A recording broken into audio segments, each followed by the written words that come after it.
اس کے علاوہ اور بہت سے ہیں. میں عرض یہ کر رہا تھا کہ ہمارے میڈیا نے اس کی ہسٹری یہ ہے کہ اس نے بہت زیادہ ترقی کی ہے. اس میں بڑے بڑے اچھے لوگ بھی ہو گزرے ہیں. آپ دیکھیں نا, شورش کاشمیری تھے, مجید نظامی تھے, اس کے علاوہ وہ تکبیر والے جو صلاح الدین تھے. سندھ اور بلوچستان میں مزاحمتی تحریکوں والے جو تھے, انہوں نے جرنلزم پہ بہت زیادہ دباؤ رکھا. ایم کیو ایم سے یہ آپ کو پتہ ہی ہوگا, ان کی نظر ہو گئے تھے. صلاح الدین شہید, تکبیر رسالہ یار ان کا نکلا کرتا تھا, لیکن انہوں نے حق بات کہنے سے بالکل پیچھے نہیں وہ ہٹے, وہ کہتے ہی رہے. تو یہ ہے کہ صحافیوں نے بڑے بڑے عظیم کردار والے لوگ, ابھی حامد میر صاحب ہیں, ابصار عالم ہیں, دیگر کئی صحافی ہیں, ان کو تشدد کا نشانہ بنایا گیا, سب آپ کے کائنڈ نوٹس میں چیزیں, لیکن وہ لوگ کھڑے رہے. اور صحافت کو سب سے زیادہ جو نقصان ہے وہ بھی صحافیوں نے ہی پہنچایا. آپ دیکھ لیں نا اس کا, اگر آپ اس کو سارا اس پہ ایک گہری نظر سے مطالعہ کریں تو آپ مانیں گے خود کہ صحافیوں نے ہی سب سے زیادہ صحافت کو نقصان بھی پہنچایا ہے. ابھی دیکھیں کچھ ایسے صحافی ہیں, میں یہاں پہ کسی کی کردار کشی کے لیے نہیں آیا, نہ میں بات کرنی بھی نہیں چاہتا, لیکن میرے بالکل اپنے ذاتی نوٹس میں ہے کہ پاکستان کا ایک گریڈ جرنلسٹ ہے اور بہت بولتا ہے, داڑھی سفید ہے اس کی, بڑا زبردست گفتگو کرتا ہے, الفاظ کے ساتھ بڑا کھیلتا ہے, اس کو بڑا کمانڈ ہے. تو میں بالکل آن ایئر کہہ رہا ہوں, آپ میری یہ بات چلائیں کہ وہ گجرانوالہ کے ایک ہوٹل میں ٹھہرے ہوئے تھے, تو مجھے میرے ادارے کی جانب سے کہا گیا کہ ان کو ہم نے لوپ میں لینا ہے, تو آپ وہاں اس ہوٹل میں چلے جائیں کیمرہ لے کے, اپنی ڈی ایس این جی لے کے, تو لائیو ٹرانسمیشن میں ہم نے ان کو لینا ہے. تو میں گیا تو وہ بندہ جناب جو ہے وہ ٹیبل پہ, اس پہ وائن پڑی تھی اس کے ٹیبل پہ, اور وہ دھوت بیٹھا تھا نشے میں. تو چونکہ اس کو ہم نے لینا تھا, ہم نے لیا, اور وہ قرآن پاک, اللہ پاک میرے عظیم پروردگار فرماتے ہیں قرآن پاک میں کہ وَلَا تَقْرَبُوا الصَّلَاةَ وَأَنْتُمْ سُكَارَىٰ, مت پھٹکو, قریب بھی نہ جاؤ نماز کے, عبادت کے, جب کہ تم حالت سکر میں ہو, نشے کی حالت میں ہو تم. اور وہ بندہ تن بیٹھا تھا, ہم نے اس کے آگے کیمرے لگا دیے, اور وہ بندہ پھر بیٹھ کے تو قرآن پاک کی آیات بھی پڑھ رہا ہے, حدیث بھی. یہ بھی تو صحافی ہیں, اور وہ خود کو سمجھتے ہیں کہ وہ پاکستان کے جرنلزم کے مامے ہیں. وہ آپ دیکھیں نا, کسی صحافی نے جو ہر ایک پہ تنقید کرتا ہے, ایک صحافی ہے وہ لکھتا ہے کہ عمران خان کی اتنی بڑی کوٹھی ہے, ایک صحافی ہے وہ نواز شریف کے تمام پوتڑے چوک میں بیٹھ کے دھونا شروع کر دیتا ہے. کیا کبھی کسی نے کسی صحافی سے پوچھا ہے کہ 30 سال پہلے تم ایک ٹکے کے آدمی تھے, آج فارم ہاؤس تمہارا کدھر سے بن گیا؟ یہ ہے کہ ان کے لیے کوئی ضابطہ اخلاق نہیں ہے, انہیں کوئی پوچھنے والا نہیں ہے. ان پہ بھی قدغن ہونی چاہیے, یہ بھی زیر تعزیر آنے چاہیے. ہمیں بھی پوچھا جانا چاہیے کہ آپ نے یہ جو ویسٹ کوٹ پہنی ہے کہاں سے لیا کپڑا, لیکن ان کو دوسروں کے عیوب نظر آتے ہیں. یہی سب سے بڑا ہے ایک ہمارا ڈارک پہلو جو صحافت کو دیمک کی طرح چاٹ رہا ہے, یا صحافت کو جو ڈی گریڈ کر رہا ہے. ورنہ پاکستان کا جرنلزم جو ہے اس نے بہت زیادہ ترقی کی ہے. آپ دیکھیں نا, آپ تو بچے ہو, آپ میں سے بہت زیادہ بچے تو 60 میں پیدا بھی نہیں ہوئے تھے, تو 60 میں صرف پاکستان میں ایک پی ٹی وی تھا. جو 60 والی دہائی ہے, اس دہائی میں بچوں شاید 64 کو پی ٹی وی آیا تھا.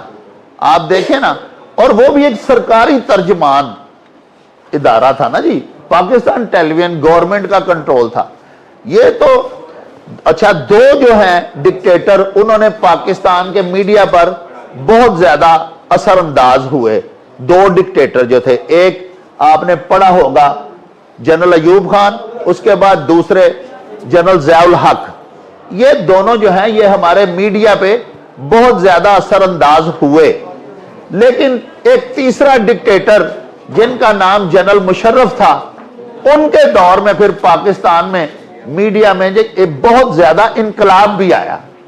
آپ دیکھیں کہ جنرل مشرف کے دور میں کتنے نجی چینلز کھل گئے, کتنے زیادہ ٹی وی چینل جو ہیں آج ہم دیکھ رہے ہیں، یہ سارے ان میں سے زیادہ تعداد جو ہے ان کی اجازت جنرل مشرف نے دی تھی جو ایک آمر تھے. اس کے بعد زرداری صاحب نے بھی ویسے کوئی ایسی قدغن نہیں لگائی، کوئی پابندی نہیں لگائی. اس کے بعد پھر یہ شروع ہو گئی چیزیں. تو گزارش یہ ہے کہ ترقی تو بہت ہوئی ہے، اس میں کوئی شک نہیں، لیکن یہ ہے کہ جرنلسٹ جو ہے نا ہمارے، وہ اور میڈیا ہاؤسز کے جو مالکان ہیں، وہ انہوں نے جو مثبت کردار ادا کرنا تھا نا پاکستانی میس میڈیا کی ترقی کے لیے، ان کی جانب سے نہیں ہو سکا. اس میں مزید نئے لوگ جو ہیں ان کو انڈکٹ کرنے کی ضرورت ہے. ابھی آپ جیسے لوگ پڑھے لکھے جب جائیں گے فیلڈ میں اور آپ اچھی تربیت لے کے جائیں گے، اچھی تدریس کے ساتھ ساتھ اچھی تربیت بھی لے کے جائیں گے، تو انشاءاللہ پاکستان کا جو میڈیا ہے یہ بھی پاکستان جب ترقی یافتہ ہوگا، اس کے ساتھ ساتھ جیسے آپ دیکھیں نا کہ پاکستان آج بھی قرضوں کے تلے دبا ہوا ایک ملک ہے. پاکستان آج بھی ایک ترقی پذیر ملک ہے، ترقی یافتہ نہیں، لیکن الحمدللہ پاکستان اسلامی دنیا کا پہلا ایٹمی ملک ہے. آپ دیکھیں نا کہ کئی حوالوں سے ہم نے کس قدر ریسرچ اور ترقی بھی کی ہے. اسی طرح جو جرنلزم ہے یہ بھی بہت آگے ماشاءاللہ آج جو ہے آ چکا ہے. ہمارا پاکستانی جو میڈیا ہے، اس کا جتنے بھی اس کے میڈیمز ہیں، اس میں فلم ہے، اس میں ڈرامہ ہے، سب جو ہیں وہ بہت اللہ کے فضل و کرم سے پروموشن ان میں ہوئی ہے. لیکن یہ ایک المیہ بھی ہے کہ اس میں کچھ ایسے لوگ بھی در آئے آج کے جدید دور میں. کلاسک جو ہمارے ڈرامہ جتنا لکھا گیا یا جتنا ٹی وی پہ چلتا تھا، آپ وہ دیکھیں کہ وہ بڑا اس میں ایک اصلاحی پہلو بڑا ہوا کرتا تھا، وہ بڑا لوگوں کو متاثر کرتا تھا. ہم نے دیکھا کہ جب وارث ڈرامہ لگا کرتا تھا تو خدا کی قسم ٹریفک رک جاتی تھی، لوگ ٹریول کرنا بند کر دیتے تھے. سڑک پہ کوئی جی ٹی روڈ پہ ہوتا تو وہ کسی ہوٹل پہ کھڑا ہو جاتا، وہاں پہ وہ دیکھ کے اس کو تو پھر آگے چلتے تھے. لیکن ابھی جو ہے ایک تو وہ اصلاح کا پہلو نہ اس طرح نکل سکا، اور کچھ جو ہے مجھے جو دکھ ہے وہ میں یہی کروں گا آپ کے سامنے کہ وہ اس میں ہم نے ہمارے جو جرنلسٹ ہیں انہوں نے اور ہمارے میڈیا ہاؤسز کے جو مادہ پرست مالکان ہیں انہوں نے ایک ہرڈل بنائی رکھے اور انہوں نے اس کو نہ پروموٹ نہیں زیادہ ہونے دیا. لیکن ہمیں اس میں نا امید بالکل نہیں ہونا چاہیے. اللہ کے فضل و کرم سے جب ہمارے یہ جو بچے ہیں، ہماری اگلی نسل جو ہے جو بڑے اچھی ایجوکیشن لے رہی ہے، ہمارے دور میں بالکل یہ ایجوکیشن تھی نہیں اتنی واسٹ سطح پہ میس کمیونیکیشن کے حوالے سے. تو جب آپ آئیں گے، ہماری نئی نسل آئے گی، جب آپ کے ہاتھ میں انشاءاللہ باغ ڈور آئے گی ہماری ذرائع ابلاغ کی، آپ انشاءاللہ اس کو مزید آگے لے کے جاؤ گے. جو اچھے لوگ ماضی میں بھی ہو گزرے ہیں ان کو آج بھی سراہا جا رہا ہے. آپ دیکھو نا کہ یہ ایک شاعر تھے امین گیلانی، انہوں نے لکھا تھا کہ میرا قلم نہیں کاسا کسی گداگر کا جو غاصبوں کو قصیدوں سے سرفراز کرے. میرا قلم نہیں تسبیح اس معلم کی جو بندگی کا بھی ہر دم حساب رکھتا ہے. میرا قلم تو امانت ہے میرے لوگوں کی، میرا قلم تو محافظ ہے میری مٹی کا. تو ایسے لوگ بھی اللہ کے فضل و کرم سے ہوئے اور ان لوگوں نے صحافت کی بھی اور ملک و قوم کی بھی بڑی خدمت کی. اللہ پاک ان کو جزا دے. تو میری آپ سے بس یہی گزارش ہے کہ آپ اچھی طرح اپنے اساتذہ کرام سے اکتساب فیض کر کے جب آپ فیلڈ میں آئیں تو آپ خود کو پاکستان کا بہترین نمائندہ ثابت کریں. دیکھیں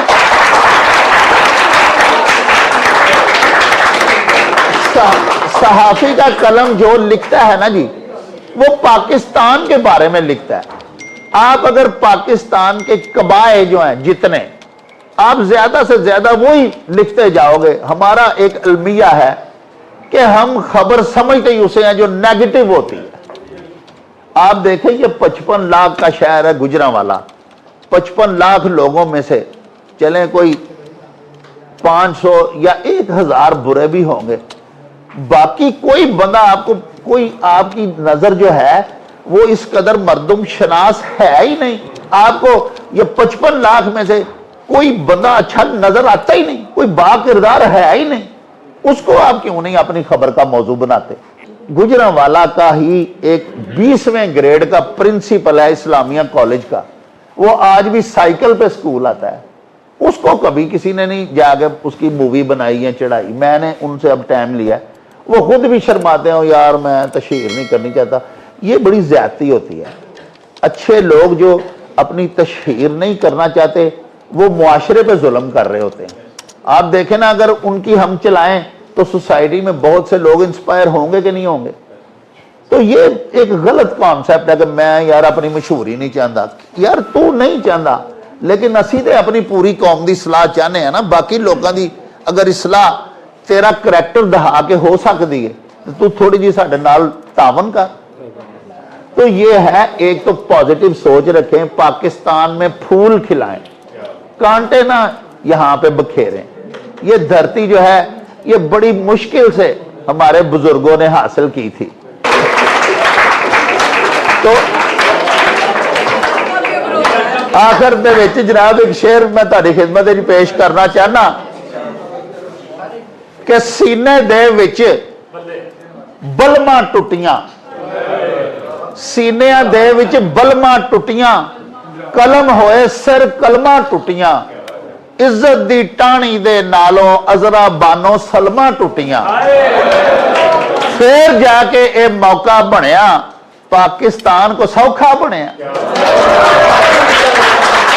تو خدا کے واسطے پاکستان کا خوبصورت چہرہ جو ہے اسے زیر قلم لائیے، اسے دکھائیے، مثبت صحافت کیجئے. یہ نال ہی تہاڈے کولوں اجازت چاہواں گا تے تیری ماں بولی ہے بیبا، ککھاں وانگنا رول پنجابی، پڑھ پنجابی، لکھ پنجابی، غیرت مندہ بول پنجابی.